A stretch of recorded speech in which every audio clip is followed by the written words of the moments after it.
My name is Maya Sullivan, and this is the story of how my parents killed me with words at Christmas, only to discover 2 months later that they needed the dead. Picture this. December 25th, a dining room packed with 40 relatives, the scent of roasted turkey still hanging in the air. My father stands at the head of the table, looks me straight in the eye, and declares, "In our eyes, you're already dead." My mother nods in agreement. My sister smirks beside them. Why? Because I refused to hand over $50,000 for her third failed business venture. I didn't cry. I didn't beg. I simply said, "Understood," and walked out. 2 months later, they showed up at my door, ringing the bell like their lives depended on it. When I finally opened it, I looked at them calmly and said, "The dead cannot come back." Before we dive into what happened next, please take a moment to like and subscribe, but only if you genuinely connect with what I'm sharing. I'd also love to know where you're watching from and what time it is in your corner of the world. Now, let me take you back to how we got here. The pattern started long before that Christmas dinner. For 10 years, I'd been the invisible daughter, the one whose achievements didn't warrant celebration because, as my parents put it, Maya can handle herself.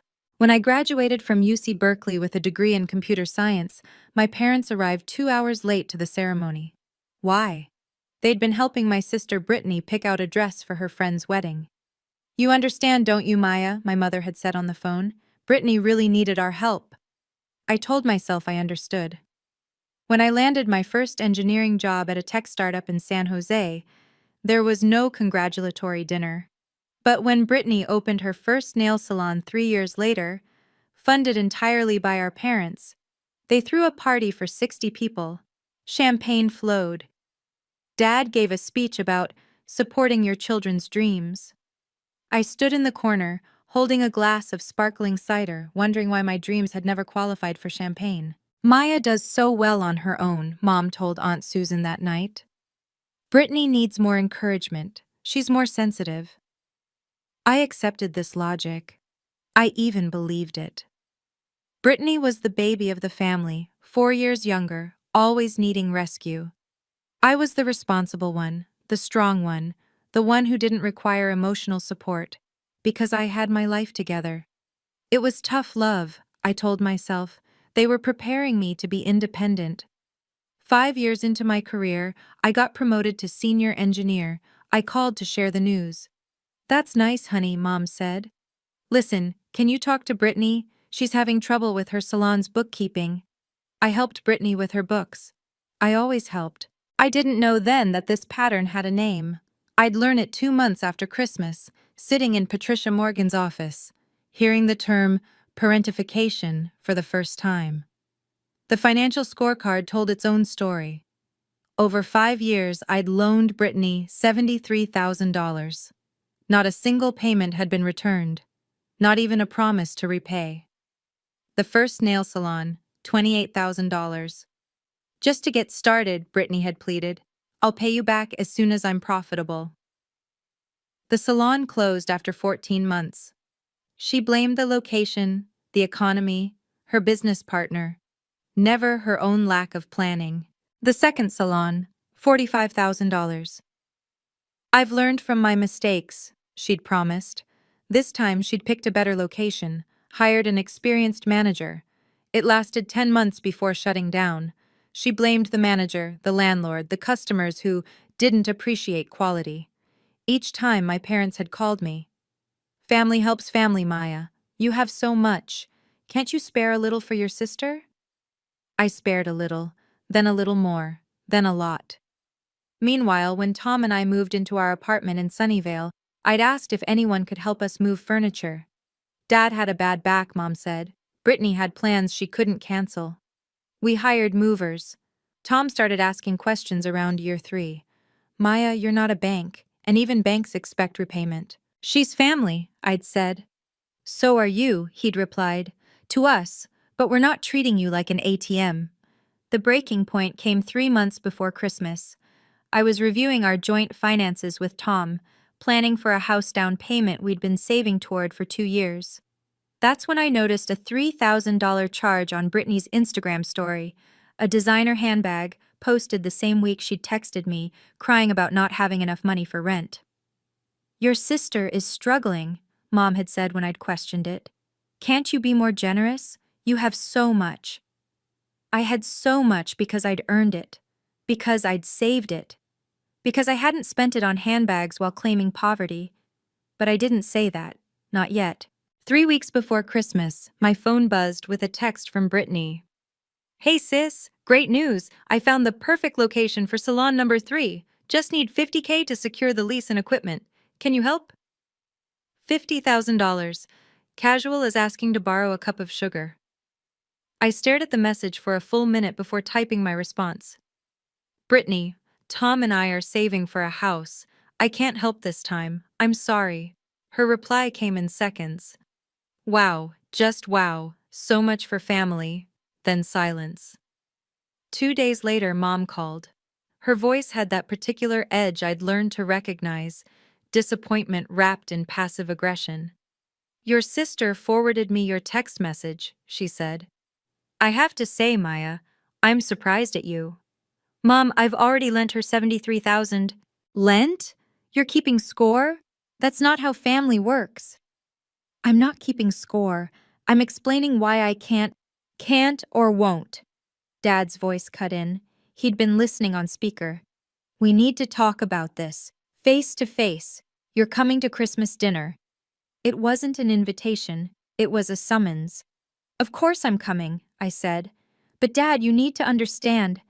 "We'll discuss your attitude then." He hung up. I sat on the couch, phone still in my hand, feeling like I'd been punched in the stomach. Tom found me there 20 minutes later. "What happened?" I told him. "Don't go," he said immediately. "Maya, they're setting you up for something. I can feel it." "They're my parents. I have to go." "No, you don't." But I did. Because despite everything, despite the years of being overlooked and taken for granted, some small part of me still hoped that if I could just explain clearly enough, they'd understand. They'd see me. I actually thought I could reason with them. How naive was that? Christmas morning arrived with that particular California brightness. Clear skies, 65 degrees, everything looking deceptively peaceful. I'd spent the previous evening wrapping gifts with more care than usual. An iPad for Dad, who'd been complaining about his ancient laptop for months. A spa package for Mom, something she'd mentioned wanting back in September. For Brittany, a $500 Target gift card. Practical, useful, impossible to resent. "You're trying too hard," Tom observed, watching me fuss with ribbon. "I'm being thoughtful." "You're being hopeful." He wasn't wrong. I'd rehearsed my explanation in front of the bathroom mirror that morning while getting ready. Calm, factual, reasonable. I've been happy to help in the past, but Tom and I have financial goals of our own. I hope you can understand. Reasonable people would understand that, right? Tom loaded the gifts into the car, then turned to me in the driveway. "Ground rules. If they disrespect you, we leave. No arguments, no negotiations. We just leave. Agreed?" Agreed. "And remember, you don't owe them an explanation about your money. It's yours. You earned it." I nodded, but my hands were shaking slightly as I buckled my seatbelt. During the 20-minute drive to my parents' house in Milpitas, I found myself thinking about the past decade. How many opportunities had I turned down because family needed me? The job offer in Seattle that would have meant a 30% raise, the chance to work remotely from Portugal for 6 months, the promotion that required relocation to Austin. Each time I'd said no. Family came first. But what if family didn't put me first? The thought felt disloyal even as it formed. I pushed it away. "Just be calm," I told myself as we pulled up to the house. "Explain the facts. They'll understand." I'd spent an hour practicing what to say. None of it would matter. Tom put the car in park but didn't turn off the engine. He looked at me, his expression serious. "Last chance to turn around." "Tom, I'm not joking. Maya, you've spent 10 years sacrificing for people who don't appreciate it. You passed on the Seattle job. You didn't take the Portugal opportunity. You stayed here because they made you feel guilty every time you considered leaving. His words hit harder than I expected, because they were true. If we go in there and they disrespect you again, he continued, what are you going to do? Say yes to keep the peace? Hand over another $50,000 you'll never see again? I won't. You have before. I closed my eyes. He was right. I'd been enabling this pattern for years, telling myself it was love, it was family, it was what you did for the people who raised you. But what had it cost me? My career advancement? My financial goals? My peace of mind? And increasingly my marriage. Tom had been patient, supportive, but I could see the frustration building. He was tired of watching me get hurt. If I keep accepting this, I said slowly, I'll lose myself completely. Yes. But they're my parents. I know. He reached over and squeezed my hand. And loving your family doesn't mean accepting abuse. There's a difference. I'd been seeing a therapist for 3 months, Dr. Karen Lee, recommended by a colleague. In our last session, she'd used a term I'd never heard before: enmeshed family systems. It's when boundaries between family members are so blurred that individual identities get lost, she'd explained. One person's needs always override another's, usually the same person. Usually me. Okay, I said to Tom. If they cross a line, we leave. Promise? Promise. I kept thinking, just one more chance, one more conversation. Then they'd see me. Then they'd finally see me. The house was already full when we arrived. Cars lined both sides of the street. I counted at least 15 vehicles. Through the front windows, I could see people moving around, hear the buzz of conversation and laughter. 40+ people. Mom had gone all out this year.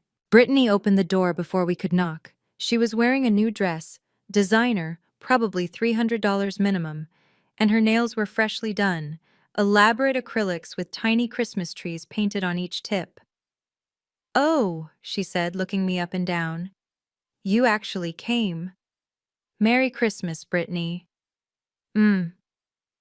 She stepped aside to let us in, her eyes lingering on the gift bags in Tom's hands. Presents? How generous. The sarcasm was thick enough to cut. Inside, the house smelled like ham and cinnamon rolls. Aunt Susan waved from the kitchen. Uncle Mike called out a hello from the living room.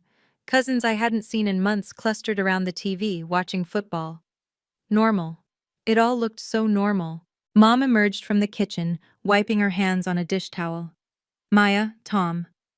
Her smile didn't reach her eyes. You're here. Not, I'm glad you're here, or Merry Christmas, just acknowledgement of our presence. Merry Christmas, Mom. I held out the spa package.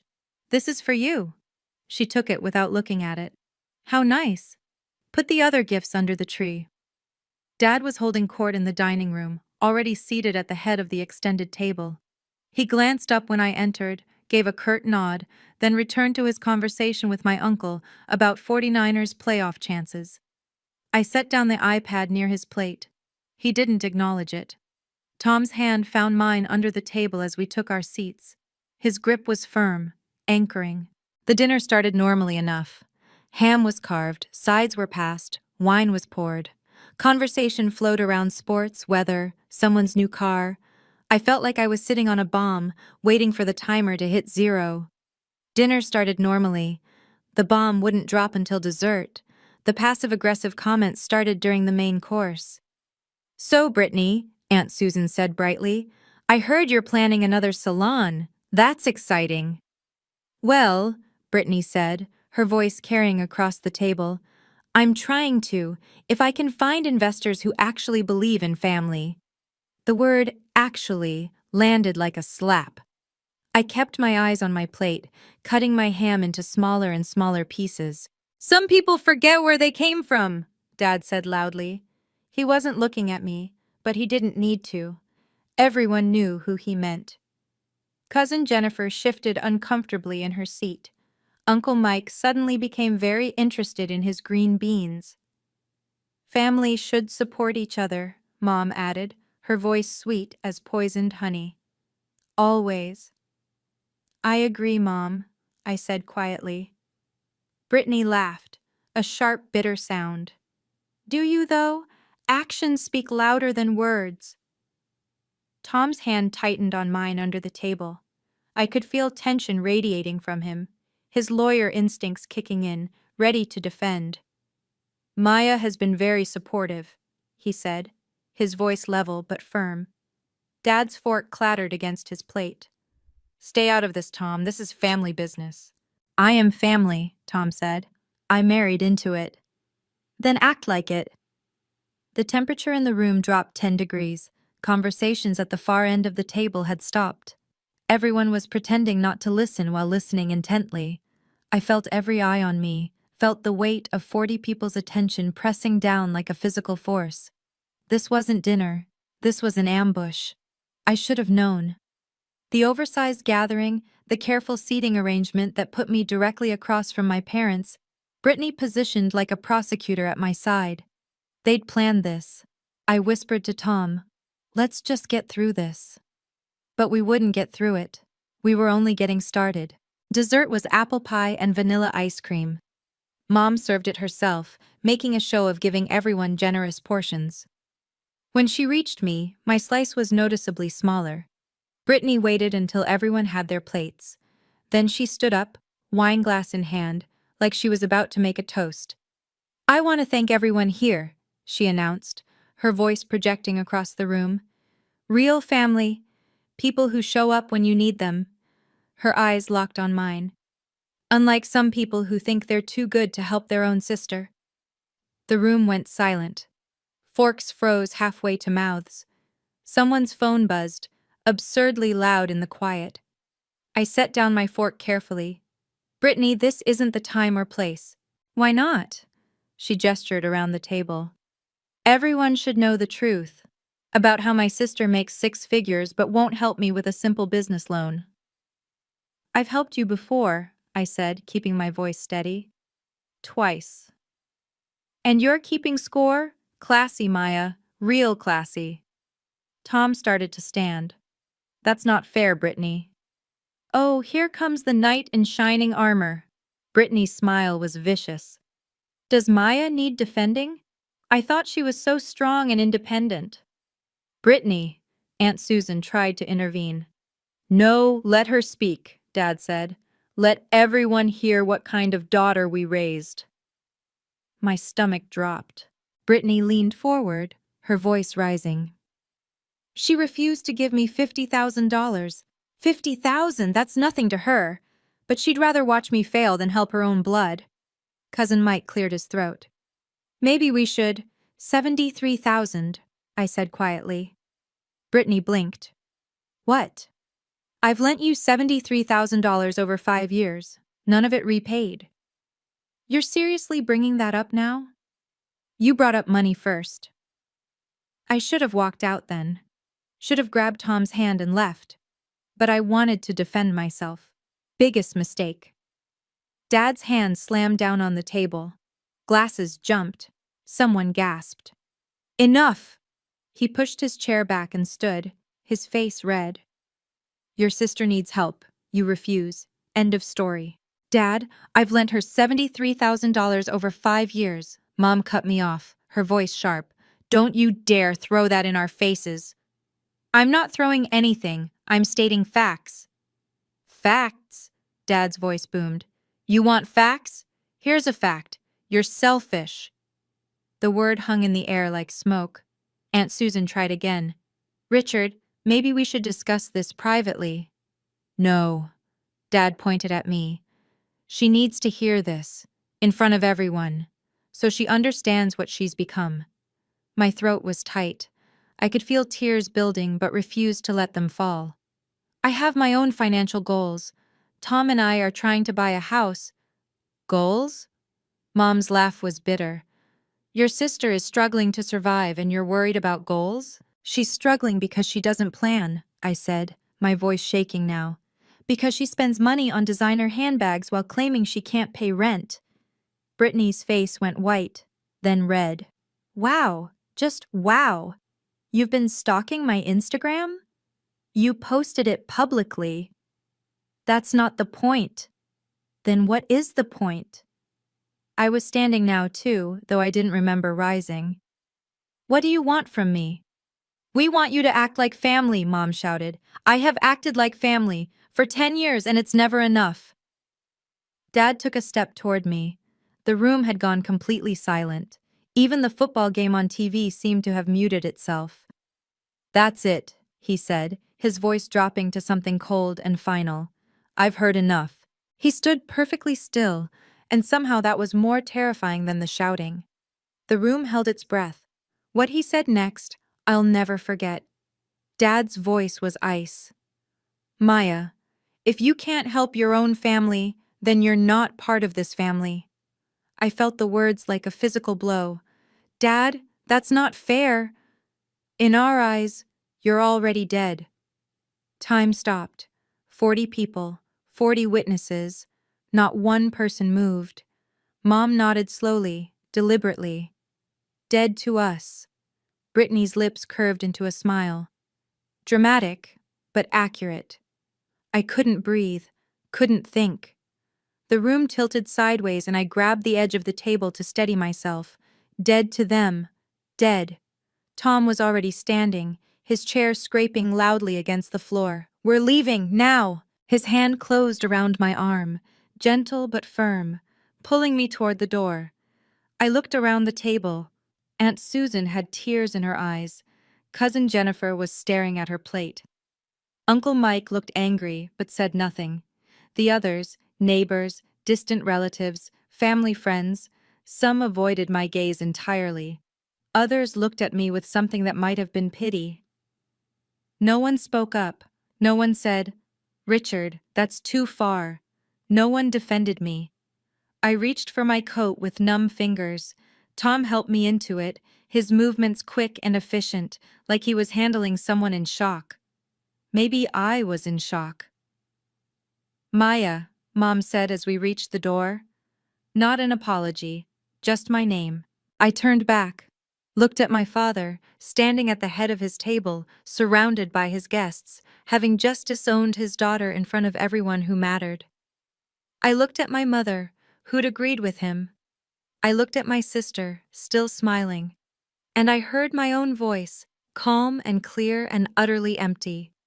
Understood. Then I walked out into the California sunshine, leaving my family behind. I didn't cry, I didn't yell, I just said one word, and everything changed. Let me pause here for a moment.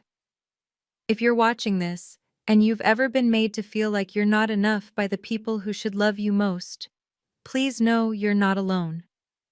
This story gets better, or maybe worse depending on your perspective, but I promise there's a resolution. If you're finding value in this, hit that like button and drop a comment telling me, have you ever had to set boundaries with family? I read every single one. Okay, back to what happened next. Because 2 months later, everything changed.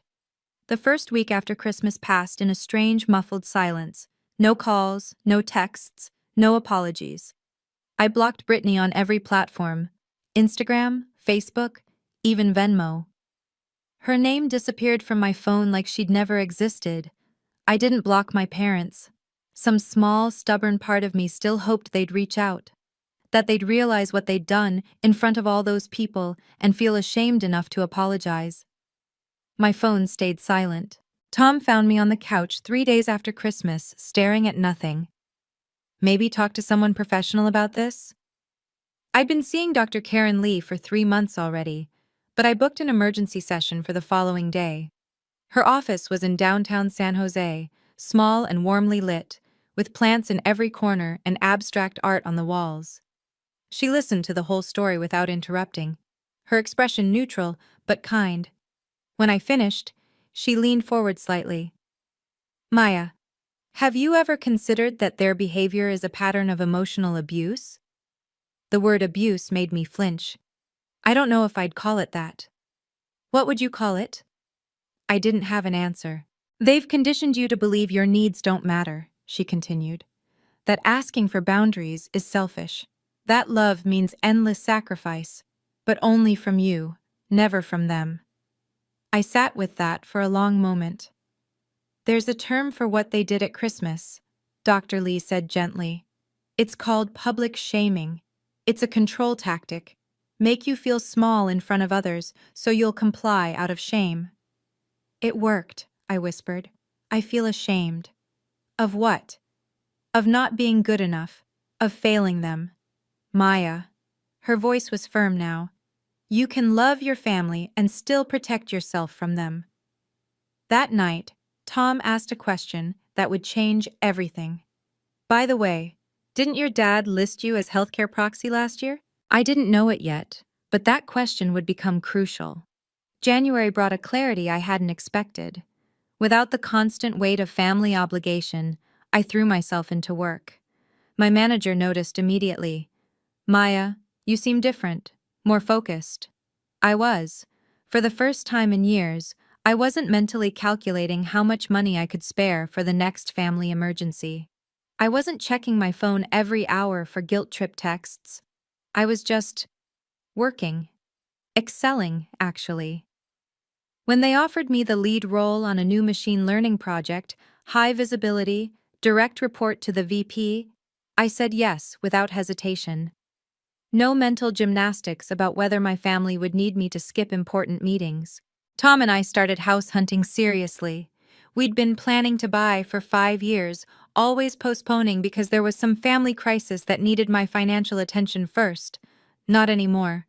We found a place in Sunnyvale, 3 bedrooms, small backyard, recently renovated kitchen, $850,000.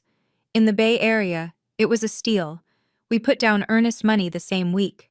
This is really happening, Tom said, grinning as we left the real estate office. It's really happening. That evening, he brought out a manila folder I'd forgotten about. I think you should review these. Inside were documents from 2022. Estate planning paperwork my parents had insisted I sign when Dad had a health scare. Minor, turned out to be nothing, but it had scared them enough to get their affairs in order. I scanned the pages, my stomach sinking with each line. Healthcare agent. Maya Sullivan. Financial. Power of attorney. Maya Sullivan. Executor of estate. Maya Sullivan. Dad insisted it be you, Tom reminded me. Said you were the responsible one. The irony wasn't lost on me. They could declare me dead, but legally, I still held all the cards. They can't erase you from legal documents just because they're angry, Tom said. I put the papers away, filed them in our home office cabinet. I didn't know I'd need them in 3 weeks. The first crack in their silence came on January 28th. A missed call from an unknown number. Then a text from Aunt Susan. Maya, your dad had a health scare. He's okay now. Just thought you should know. I stared at the message for a full minute before typing back, thank you for telling me. I didn't ask for details, didn't call my parents, didn't rush to their side. Tom looked up from his laptop. You're not going to call them? They said I'm dead. Dead people don't make phone calls. He studied my face, looking for cracks. How do you feel? Honestly? Nothing. I feel nothing. It was true. The panic I would have felt 6 months ago, the immediate need to fix everything, to be there to prove I was a good daughter, was gone. In its place was just distance. 2 days later, my phone buzzed with a text from Mom. First contact in 5 weeks. Your father needs some paperwork. Call me. Not how are you? Not we miss you. Just a demand. I didn't reply. An hour later, Aunt Susan called. I let it go to voicemail, then listened to the message. Maya, honey, I know what happened at Christmas was awful, but your dad really needs your signature on some medical forms. You're listed as his healthcare proxy, and the hospital won't proceed without your authorization. Can you please call your mother back? So I'm dead, but they need my signature. Interesting. Tom found me standing in the kitchen, phone in hand, staring at nothing. What happened? I told him. So they need you, he said slowly. After declaring you dead, they need you. Apparently. What are you going to do? I don't know yet. I wasn't lying. I genuinely didn't know. Part of me wanted to help. He was still my father. Part of me wanted to let them figure it out themselves. I didn't think about it, not yet. But the universe had other plans. February started with a voicemail avalanche. Mom called 3 times on February 2nd. I didn't answer. Her voicemails grew increasingly desperate. Maya, we need to talk about your father's medical bills. Call me back.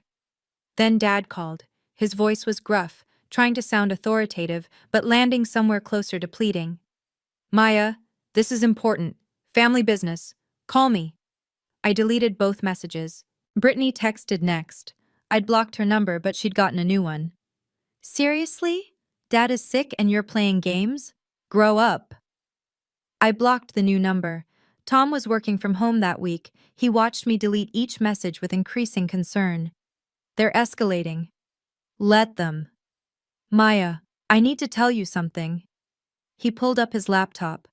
I ran a credit check yesterday, just to make sure they haven't tried to open anything in your name. My stomach dropped. And? You're clean, but I found something else. He turned the screen toward me. Your parents listed you as the beneficiary on their life insurance policy.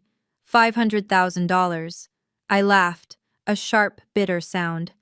They want me dead, but I'm their life insurance beneficiary. The irony. It gets better, Tom said. Or worse, depending on your perspective. I did some digging into their financial situation. Public records, you know. They refinanced their house last year, took out a home equity line of credit. They're leveraged pretty heavily. Why would they do that? Want to guess? I closed my eyes. Brittany's salons. Bingo. They co-signed loans for both businesses. When she defaulted, the debt rolled to them. So they'd bankrupted themselves trying to fund my sister's failures. And now they needed me. The daughter they'd declared dead. I felt nothing. No satisfaction, no anger, just distance. Just a vast, echoing distance where love used to be. The Facebook post appeared on February 14th, Valentine's Day. I didn't see it directly. I'd unfriended the whole family. But my friend Rachel, who was still connected to Brittany, sent me a screenshot. Thought you should see this. The post was a photo of a closed storefront, the for lease sign visible in the window.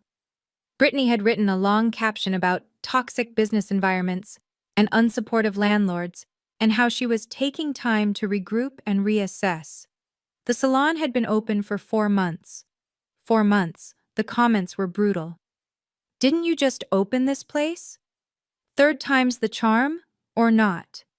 Maybe try getting a regular job?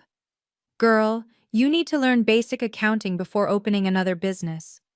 Within 2 hours, she'd deleted the post. But the internet never forgets. Rachel had screenshots of everything, including Brittany's defensive responses before the deletion. You don't know what I've been through. Easy to judge when you've never taken a risk. At least I'm trying, unlike some people who just coast through life. That last one felt directed at me. Aunt Susan texted me that evening. Your sister is moving back in with your parents. They're stressed. I replied with 2 words. I see. Tom looked over my shoulder at the message. That's it? That's all you're going to say? What else is there to say? He pulled up another browser tab. I may have done more digging. Brittany's got about $30,000 in credit card debt. Collection agencies are calling. She's been ignoring them. She's 28 years old. And moving back home, 3rd failed business. Still think you should have lent her $50,000? I looked at the closed salon in the photo, the empty windows, the broken dreams that had cost my parents their financial security. I think I dodged a $50,000 bullet. Tom kissed the top of my head. I think you dodged a lot more than that. They showed up on Saturday, February 24th at 7:30 in the evening. Tom and I were making dinner, pasta primavera, a bottle of wine open on the counter, music playing softly in the background, normal, peaceful. Then the doorbell rang. We'd installed a Ring camera after buying the house. I pulled up the app on my phone and felt my blood run cold. Dad, Mom, and Brittany stood on our front porch. "Don't open it," Tom said immediately. "I won't." The doorbell rang again, then again, 15 times in rapid succession, the chime echoing through our house like an alarm. Then the pounding started, Dad's fist against the door, heavy and insistent. "Maya, we know you're in there!" Mom's voice, high and desperate. "Please, we need to talk." Brittany, sharp and accusing. "Stop being childish and open the door." I stood in our kitchen, my heart hammering, watching them through the camera app. My hands were shaking so badly I almost dropped the phone. Tom moved to stand between me and the door, his body language protective. The pounding continued. Our neighbor's porch light flicked on. Mrs. Chen from next door peered out her window. "Maya!" Dad's voice was hoarse now. "This is ridiculous! We're your family!" "We just want to talk," Mom added. But they didn't just want to talk, they wanted something from me. They needed something from me. The daughter they declared dead. I pressed the intercom button on the Ring app. My voice came out steady, almost robotic. "I'm not available right now. Please leave." "Maya." I disconnected. They stayed for 20 more minutes, ringing, knocking, calling my name. Mrs. Chen watched from her window the entire time. Finally, they left. Tom found me sitting on the kitchen floor, my back against the cabinets. "You okay?" "They'll be back." "I know. Next time I'll be ready." Monday morning, I called Patricia Morgan's office. Patricia Morgan specialized in elder law, estate planning, healthcare directives, family disputes. Her website had appeared in my Google search at 2 in the morning after I'd given up on sleep. "I need to understand my legal rights," I told her assistant, regarding power of attorney documents. The appointment was set for Wednesday at 3. Tom took the afternoon off to come with me. Patricia's office was in a modern building in downtown San Jose, all glass and steel and expensive art. Her reception area smelled like lavender and leather. Patricia herself was in her late 40s, gray-streaked hair pulled into a neat bun, wearing a navy suit that screamed competence. She shook our hands firmly and gestured us into her office. "Tell me what's going on," she said, pulling out a legal pad. I told her everything. Christmas dinner, the disownment, the sudden need for my signature, the showing up at my house. Tom added details I'd forgotten, the refinancing, Brittany's debts, the life insurance policy. Patricia took notes, her expression neutral and professional. When I finished, she reviewed the POA documents I'd brought. Her reading glasses perched on her nose as she scanned each page. "These are all legally binding," she said finally. "You have significant authority over your parents' medical and financial decisions." "But they disowned me. Doesn't that void these?" "Not unless they formally revoke them in writing, with witnesses and notarization." "Have they done that?" "No." "Then legally, you're still their designated agent." She looked up at me. "What are your options? You can continue serving in these roles, or you can resign. But if you resign, you should do it formally, with documentation." Tom leaned forward. "What if they keep harassing her?" "Document everything. Dates, times, witnesses. If it continues, we can pursue a restraining order." Patricia's gaze was steady and kind. "Maya, you hold more power than you realize. Use it wisely." I left her office with a plan. I just needed one more push to execute it. The call came on Thursday, March 7th at 7:15 in the evening. Unknown number. I almost didn't answer. "Ms. Sullivan? This is Nurse Martinez from Regional Medical Center. Your father, Richard Sullivan, was admitted about an hour ago. We need healthcare proxy authorization." My stomach dropped. "What happened?" "Chest pains, possible cardiac event. We need your consent to proceed with diagnostic procedures and treatment." I stood frozen in our living room, Tom looking up from his laptop with concern. "Ms. Sullivan, are you there?" "Yes, I took a breath. I'll be there in 30 minutes. I hung up and immediately started looking for my keys. Tom was already standing. Are you sure about this? He's still my father. I won't let him suffer because of what he said. Maya, I know. I know what this means. But I can't. My voice cracked. I can't let him die just to prove a point. We drove to the hospital in silence. My hands were shaking. Tom kept glancing over at me, worried, but didn't push me to talk. Regional Medical Center was a sprawling complex, all bright lights and antiseptic smells. We found the cardiac unit on the third floor. Linda and Brittany were already in the waiting room. Linda's eyes were red and swollen. Brittany looked pale, younger somehow, stripped of her usual bravado. They saw me and Linda stood up, her face crumpling. Thank God you came. We didn't know what to do. They said they needed you too. I know what they need, I said quietly. I'm here for the medical decisions, nothing more. Brittany opened her mouth to say something, but I was already walking past them toward the nurse's station. A doctor was waiting, young, tired-looking, holding a tablet. Ms. Sullivan? I'm Dr. Patel. Let's talk about your father. Dr. Patel led me to a small consultation room. Just me, him, and Tom. No Linda, no Brittany. Your father experienced acute chest pain and shortness of breath, he explained, pulling up images on his tablet. EKG shows signs of arterial blockage. We recommend cardiac catheterization as soon as possible. What's the risk level? Moderate. The procedure is routine, but there are always risks with cardiac intervention. We need your authorization to proceed. He slid a clipboard across the table. Consent forms, thick with legal language and medical terminology. I read every word. Tom read over my shoulder. The out-of-pocket cost will be approximately $15,000 after insurance, Dr. Patel added. We'll need payment arrangements before discharge. I signed the forms with a steady hand. We'll also need to discuss long-term care planning, he continued. Lifestyle changes, medication management, follow-up appointments. I nodded, taking notes on my phone.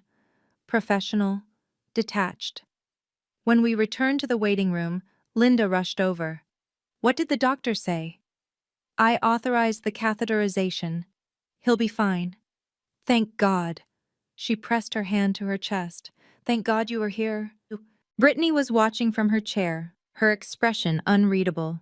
Wait, why are they only talking to you? A nurse passing by overheard. Ms. Sullivan is the designated healthcare proxy. All medical decisions go through her. But we're family, Brittany's voice rose. Legally, she's the decision maker, the nurse said matter-of-factly, then continued down the hall. Linda's face went pale. Richard made you his proxy 2 years ago. I forgot about that. Yes, I said simply. He said I was the responsible one. The irony hung in the air between us, thick and bitter. Brittany stood up, her chair scraping loudly. This is insane. After everything, you still have control? I'm here because it's the right thing to do, I said quietly. Not because we're okay. They needed me, but needing and respecting are two different things. Dad came through the procedure without complications. By Saturday morning, he'd been moved from ICU to a regular room, pale but stable. Linda approached me in the hallway outside his room. She looked exhausted, her hair unwashed, yesterday's makeup smudged under her eyes. Maya, thank you for coming, for signing the forms. We appreciate it. You're welcome. She twisted her hands together. Maybe we can talk? Clear the air? What do you want to talk about? Christmas was heated. Things were said. Maybe we can move past this? I looked at her carefully. You said I was dead to you, in front of 40 people. We were upset. You refused to help Brittany, so you disowned me. Can't we just move past this? Her voice took on that familiar edge, frustration masked as reason. You haven't apologized, she blinked. Well, You haven't either. What exactly should I apologize for? Being financially responsible? For being cold? For not caring about family? I felt something crack inside me, not breaking but settling into place, a foundation hardening. I see. So, in your view, I'm still the problem. Maya, you're being difficult. No, Mom, I'm being clear. You want me to help you. You need me to help you. But you don't respect me. You never have. That's not true. You declared me dead. You meant it. The only reason you're talking to me now is because you need my signature on legal documents. Her face flushed. You're twisting things. Am I? Tom appeared at my elbow. Maya, we should go. Visiting hours are almost over. Linda's eyes were wet now, but I couldn't tell if the tears were genuine or tactical. Maya, please. I'll make sure Dad gets the care he needs, I said. But that's all I'm offering right now. I walked away before she could respond. That conversation told me everything I needed to know. It was time for the next step. Can we just take a second here? Because I need to know, am I crazy for not just forgiving them immediately? Some of you might think I should have just let it go. Others might think I'm being too soft by even showing up at the hospital. I genuinely want to hear your perspective. Drop a comment and let me know, would you have gone to that hospital? And if you're still watching, thank you. Please consider subscribing, because what happens next is exactly why boundaries matter. Let me tell you about the meeting that changed everything. 1 week after Dad's discharge, I sent an email through Patricia Morgan's office. Subject: Mandatory Family Meeting. Estate Planning Updates. Family meeting scheduled for March 15th at 2:00 p.m. at Morgan & Associates Law Office, 450 Park Avenue, San Jose.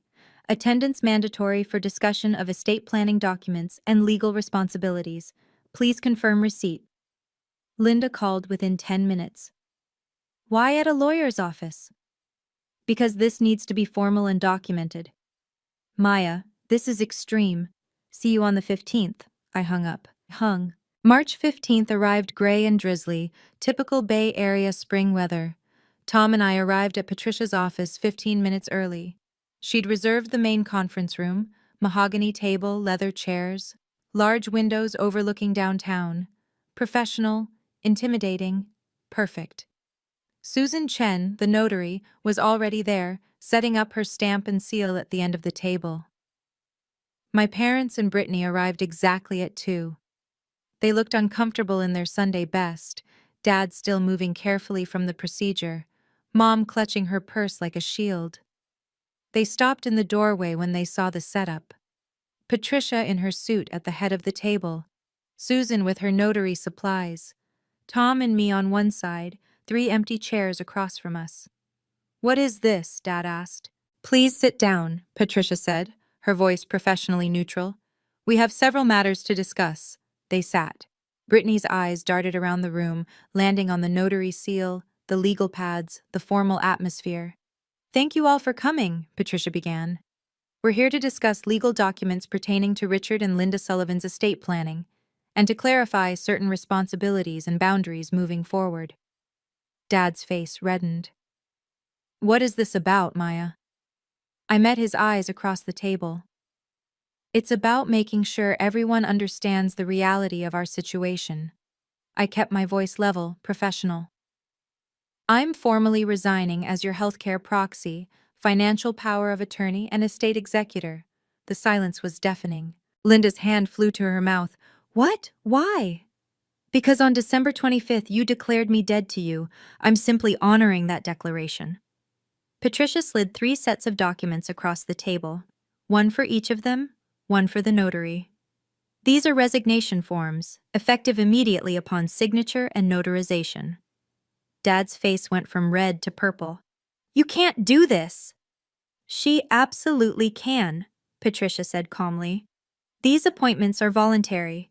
Ms. Sullivan has the legal right to resign at any time. You'll need to designate someone else, I said. I suggest Brittany. Brittany's head snapped up. Wait, I don't want that responsibility. I tilted my head slightly. Interesting. Neither did I, but I accepted it because I thought family mattered. This is blackmail, Dad growled. No, Patricia corrected. This is a legal resignation. Blackmail would be if Ms. Sullivan demanded something in exchange for continuing her services. She's demanding nothing. She's simply stepping away. Mom leaned forward, her voice breaking. Maya, please, we need you. You needed me at Christmas too, but that didn't stop you from disowning me in front of 40 people. Patricia pulled out a small recording device. I'm going to play something. This is a legal recording. California is a one-party consent state, and Ms. Sullivan was present for this conversation. She pressed play. My mother's voice, tinny through the speaker. Thank you for coming. We appreciate it. Then my voice. You haven't apologized. Mom's voice again. Well, you haven't either. The recording stopped. You appreciated my help, I said quietly. But you couldn't apologize for calling me dead. That tells me everything I need to know. Brittany was crying now. Real tears. Not the tactical kind. You're really doing this? Over money? This was never about money. It was about respect. Patricia handed out printed copies of a document I'd prepared with her help. Moving forward, here are Ms. Sullivan's boundaries.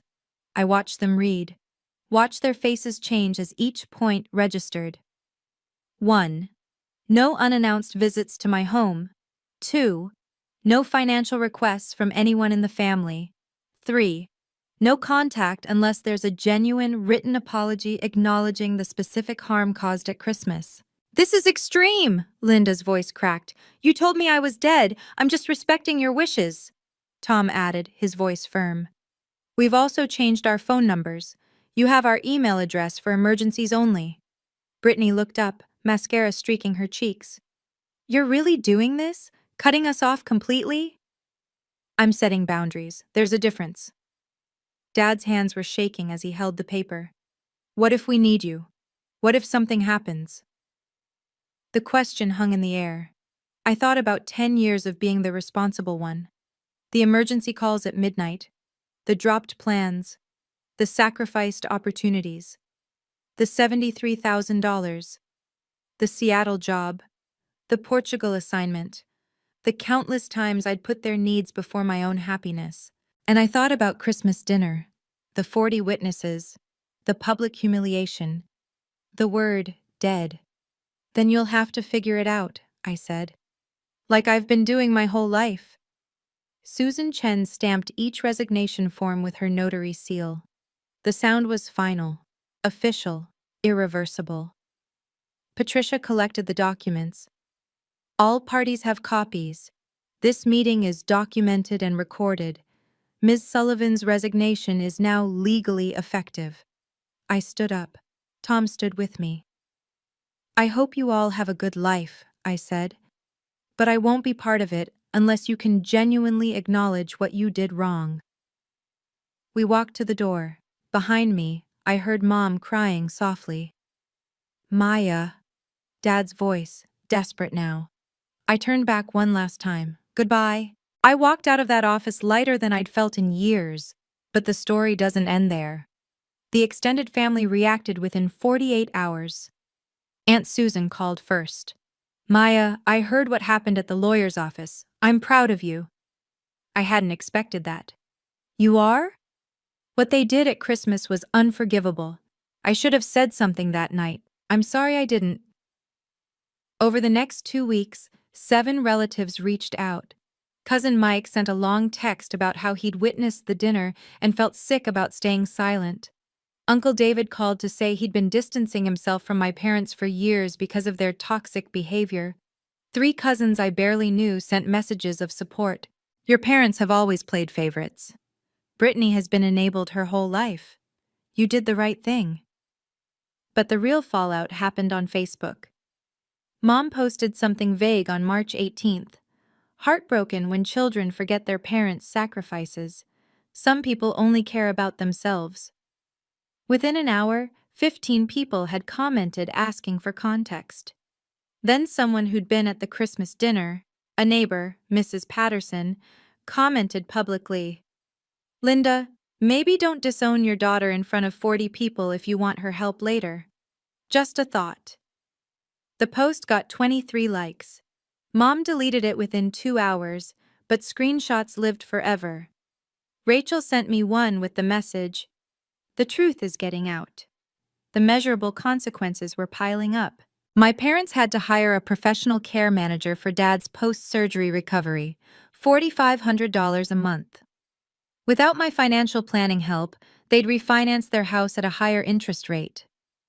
Brittany's debt collectors were now calling their home phone, since she'd listed their address. They'd lost approximately $15,000 in 2 months through poor financial decisions they would have consulted me about before. Brittany got a job at Target, $16 an hour.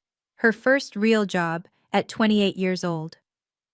Aunt Susan texted me the update. "Your sister is working retail.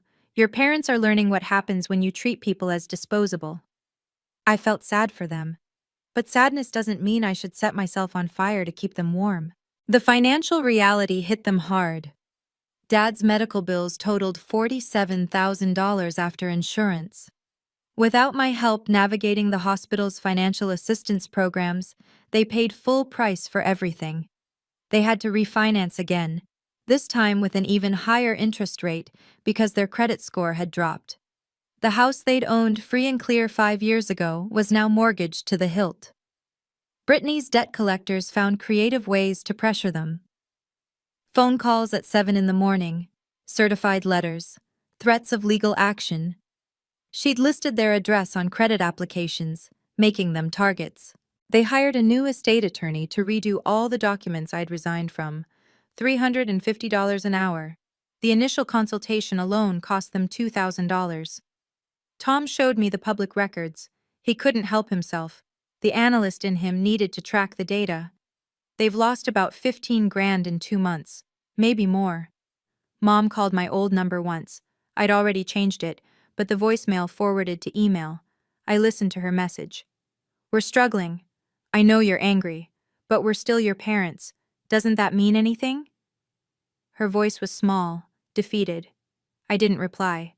Tom found me staring out our kitchen window that evening. "You okay?" "I'm sad, but I'm not guilty." "Good, you shouldn't be. Shouldn't. They made their choices. I'm just living with mine." Brittany moved out of their house after 6 weeks. "Couldn't handle the stress," Aunt Susan reported. She was couch surfing with friends, still working at Target, still avoiding her debt collectors. The family system that had relied on me as the responsible one, the fixer, the ATM, it was collapsing without me. And I was watching it happen from a safe distance. I felt sad for them. I felt relief for myself. Both things were true. Both things could exist at the same time. While my family's situation deteriorated, my life bloomed. Tom and I closed on the Sunnyvale house in April. 3 bedrooms, a small backyard with a lemon tree, hardwood floors throughout. We spent weekends painting walls and hanging art and choosing furniture together. Our furniture. Our choices. Our home. No emergency calls interrupting us. No guilt about spending money on ourselves. No calculations about how much I could spare for the next family crisis. Just us, building something beautiful. Work exploded in the best way. The machine learning project I was leading caught the attention of our VP. In May, she called me into her office. "Maya, we're creating a new staff engineer position. We want you." Staff engineer, $215,000 a year plus equity. I accepted on the spot. Dr. Lee noticed the change immediately. "You seem lighter, more present." "I am. I didn't realize how much weight I was carrying until I put it down." I reconnected with friends I'd neglected during the years of family drama. Coffee dates that didn't get canceled because of emergencies. Dinner parties where I could actually relax. A weekend trip to Napa with college friends I hadn't seen in 3 years. "Where have you been?" Sarah asked over wine. "Trying to earn love from people who couldn't see my worth? And now? Now I'm done trying." I started painting again, something I'd given up at 16 when Dad said it was a waste of time, and I should focus on practical skills. I bought canvases and oils and spent Sunday mornings in our spare bedroom creating abstract landscapes. I wasn't good at it, but I loved it. Tom found me there one morning, paint in my hair, smiling at a canvas. "I have my wife back," he said softly. I turned to him. "I have myself back." The irony wasn't lost on me. Once I stopped trying to earn their love, I started loving myself. Once I stopped trying to prove my worth to them, I discovered my worth for myself. But there's one more thing you need to know. Because 6 months later, something unexpected happened. The letter arrived on September 12th. Not an email, not a text. A physical letter, handwritten, 2 pages on cream-colored stationery. My mother's handwriting. I recognized it immediately from years of birthday cards and grocery lists left on the kitchen counter. I stood in our driveway holding it, my heart pounding. Tom came out to check the mail and found me frozen. "What is it?" "Letter from my mom." "Do you want to read it?" I did, and I didn't. We went inside. I sat at our kitchen table and opened it with shaking hands.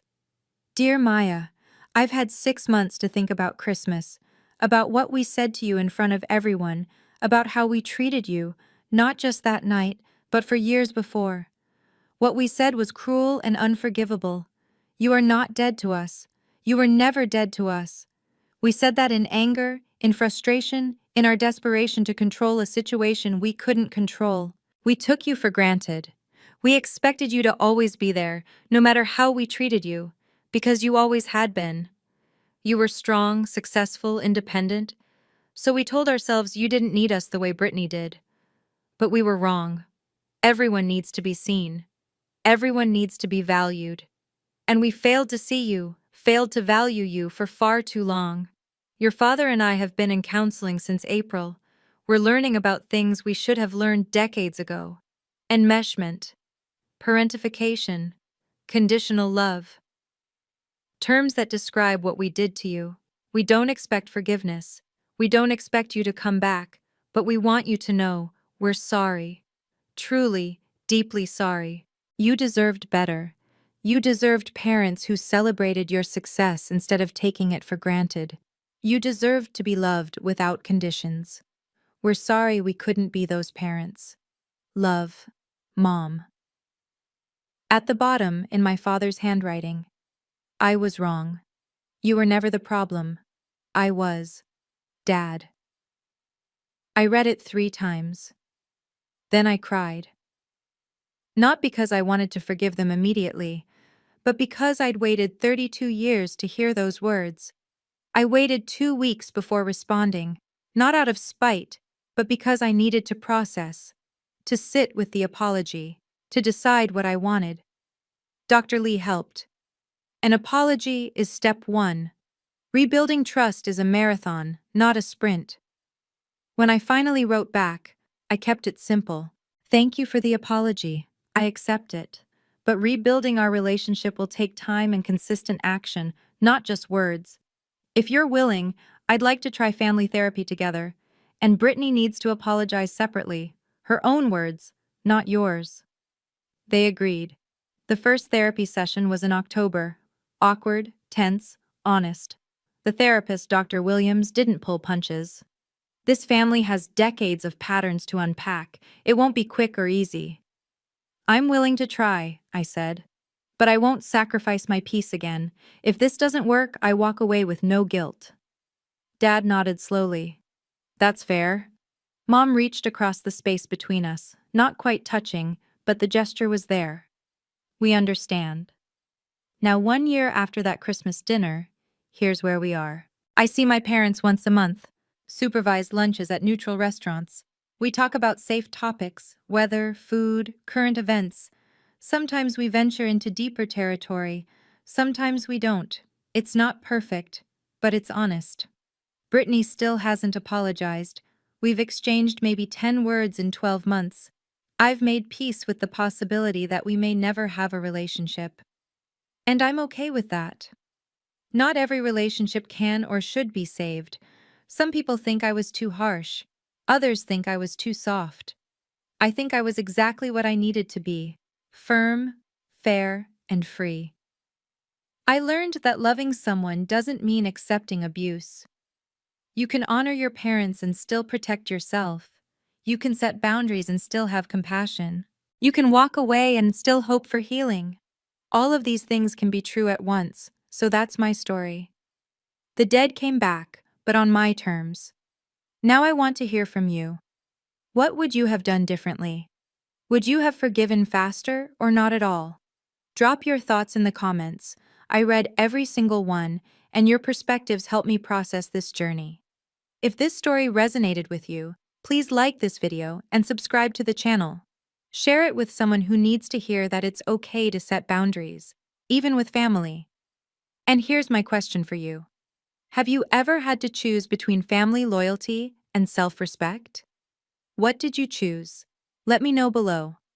Thank you for being here. Take care of yourself. You deserve it. 1 year later, I can honestly say I'm at peace. My relationship with my parents isn't perfect, but it's honest. We're rebuilding slowly, with clear boundaries and mutual respect. Brittany and I barely speak, and I've accepted that's okay. Not every relationship can or should be saved. I bought that house in Sunnyvale. I got promoted twice.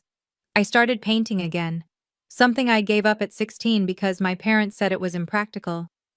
Turns out, I'm pretty good at it. Tom and I are talking about starting a family. And when we do, I'll make sure my kids never feel like they have to earn my love. They'll have it, unconditionally, from day one. To everyone watching who's struggling with family dynamics, your worth isn't determined by people who can't see it. Sometimes the bravest thing you can do is walk away from people who make you feel small. The dead can't come back, but the living can choose to truly live. Thank you for listening.